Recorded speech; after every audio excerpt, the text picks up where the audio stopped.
78 साल में कौन हुआ बताओ तुम्हारे देश में जिसने गाय को माँ कह करके बुलाया। ये दिखा देना चाहिए कि जो हमारी गाय माता का काम करेगा उसके लिए हमारे हृदय में जगह है। बटेंगे तब जब हमारे अंदर का भाईचारा खत्म हो जाएगा। ये भावना कहाँ से आती है? ये माँ से आती है। तो इसीलिए तो हम कह रहे हैं कि माँ को माँ कहो, माँ को माँ नहीं कहोगे और कहोगे कि भाईचारा बना रहे, कैसे होगा? हम तो बट ही जाएंगे।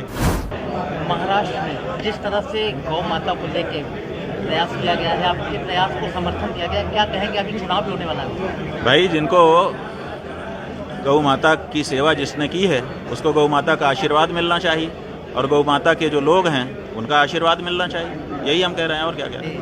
तो क्या लगता है गौ माता लगता क्या है? ये करना चाहिए सब। हर हिंदू को, हर गौ प्रेमी को खड़े हो जाना चाहिए कि हम इसी सरकार को चुनेंगे जिसने इतना बड़ा काम करके दिखा दिया। 78 साल में कौन हुआ बताओ तुम्हारे देश में जिसने गाय को माँ कह करके बुलाया? ये तो महाराष्ट्र का मुख्यमंत्री एकनाथ शिंदे ही हुआ ना। तो उसकी सरकार को फिर से क्यों नहीं लाना है? बिल्कुल लाना चाहिए। ये दिखा देना चाहिए कि जो हमारी गाय माता का काम करेगा उसके लिए हमारे हृदय में जगह है। गुरुजी, जिस तरह से बात हो रही है बटेंगे तो कटेंगे, क्या लगता है? भाई बटेंगे कैसे? बटेंगे तब जब हमारे अंदर का भाईचारा खत्म हो जाएगा। भाईचारा का मतलब है कि भाई पना, हम ये हमारी भाई है, ये हमारी बहन है, ऐसी भावना जो है वो हमको नहीं बटने देती है। ये भावना कहाँ से आती है? ये माँ से आती है। तो इसीलिए तो हम कह रहे हैं कि माँ को माँ कहो, माँ को माँ नहीं कहोगे और कहोगे कि भाईचारा बना रहे, कैसे होगा? हम तो बट ही जाएंगे। इसीलिए गाय को जो लोग ये कह रहे हैं कि बटोगे तो कटोगे, उनको तत्काल गौ माता को राष्ट्रमाता घोषित कर देना चाहिए ताकि सबके अंदर भाईचारा विकसित हो जाए।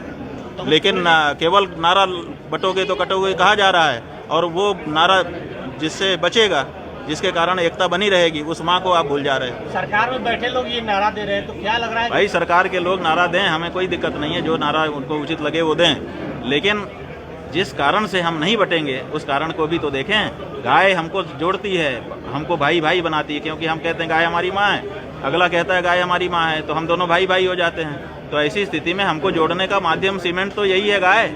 उस गाय को माँ कहने में क्यों देर लग रही है? ये जो लोग नारा दे रहे हैं, हम उनसे पूछना चाहते हैं कि तुम नारा दे रहे हो, जगह जगह भाषण दे रहे हो, तुम्हारे मुंह से माँ शब्द क्यों नहीं निकलता है गौ माता के लिए? ये बताओ ना, क्यों देर हो रही है? महाराष्ट्र की सरकार कर सकती है तो दूसरे प्रदेशों की सरकार ये क्यों नहीं कर सकती है? उत्तर प्रदेश सरकार क्यों नहीं कर रही है? नारा तो दे दिया आपने, बटोगे तो कटोगे, लेकिन माँ को माँ कहने में क्यों देर लग रही है? यही हम पूछना चाहते हैं। ये मुद्दा आप इसको जल्दी से कर दीजिए। महाकुंभ में ये मुद्दा उठेगा। महाकुंभ के और हमारे हर जीवन के हर कदम पर यही मुद्दा है और कोई अभी मुद्दा ही नहीं है हमारे सामने। हमारी माँ काटी जा रही है, बेची जा रही है, हम दूसरा मुद्दा ले लेंगे। तुम्हारी माँ मारी जाएगी, तुम दूसरा मुद्दा लोगे? बोलो। हमारी माँ को काटा जा रहा है, काट काट करके बेचा जा रहा है डॉलर कमाने के लिए, हम स्वीकार कर लें? क्यों स्वीकार करें? इसलिए हमारे लिए प्रायोरिटी है, हमारे लिए सब कुछ एक गौण है, केवल हमारी माँ इस समय प्रमुख है। उसका काम हो जाना चाहिए। अब बहुत हो गया। 78 साल से हम तुम्हारा भरोसा करते रहे, 78 साल से आप हमको लटकाए हुए हो और हमारी माँ को काट काट कर बेच रहे हो और भारत जो है गौ मांस निर्यात में बढ़ता ही चला जा रहा है। ये क्या हो रहा है? इसीलिए हम कह रहे हैं कि अब इस बारे में निर्णय लेने का अवसर आ गया, नहीं तो हिंदू समाज अब इसको स्वीकार करने के लिए तैयार नहीं है। गुरुजी, हिंदुओं पर हमले होंगे, हिंदू पहले अपनी माँ की तो रक्षा करे।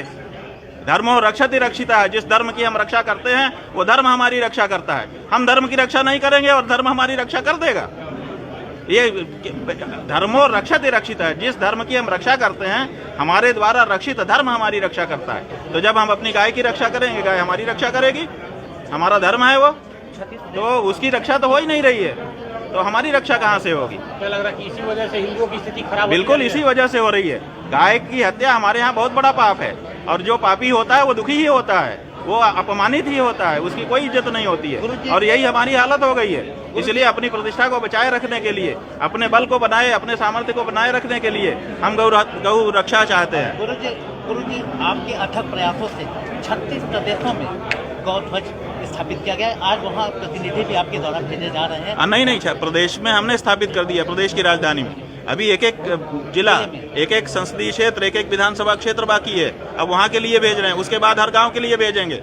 7 लाख गांव है, जो एक एक गांव में झंडा फहराएगा और एक एक गांव संकल्प लेगा खड़ा हो करके कि हम जो है गौ माता को माता मानते हैं, गौ हत्या को अस्वीकार करते हैं और जो गौ हत्या करवाने वाले सरकार पार्टी है उनको बहिष्कृत करते हैं। ये एक एक गांव में होगा, देखते तो जाइए। गुरुजी, एक अहम सा सवाल, 36 लोगों के मन में गाय के प्रति गहन भावना है भारत देश में। एक अहम सा सवाल, 36 प्रदेशों में आपने दौरा किया, आप खुद गए, सबसे ज़्यादा उत्साह और सबसे ज़्यादा अगर कहीं कुछ विरोध, तो अनुभव जानना चाहूँगा कहाँ पे उत्साह था? देखिए, विरोध तो कहीं नहीं हुआ, क्योंकि राजनीतिक विरोध को हम विरोध नहीं समझते हैं। कोई भी व्यक्ति विरोध करने नहीं आया। जहां विरोध करने के लिए भी राजनीतिक रूप से लोग खड़े हुए, वहां पर भी वहां के लोग व्यक्तिगत रूप से आकर के हमसे मिले और उन्होंने कहा कि बहुत अच्छा काम है आपका। तो विरोध तो हमारा कहीं नहीं हुआ, समर्थन सब जगह हमको मिला। और गुजरात में, राजस्थान में, हिमाचल में और ऐसे दूसरे कुछ प्रदेश हैं जहाँ पर बड़ी संख्या में, हजारों हजार की संख्या में लोग आए और आकर के उन्होंने बात की। महाराष्ट्र प्रदेश ने राज्य माता घोषित किया। गुजरात प्रदेश के जो विपक्ष के नेता आए थे उन्होंने कहा कि हम प्राइवेट मेंबर बिल लाने जा रहे हैं। राजस्थान प्रदेश के जो मुख्यमंत्री हैं उन्होंने कहा कि ऊपर से हमको मना कर दिया गया है, इसलिए हम राज्य माता तो नहीं घोषित कर सकते, लेकिन बहुत सारी दूसरी घोषणाएं उन्होंने की। तो इस तरह से वातावरण बन रहा है।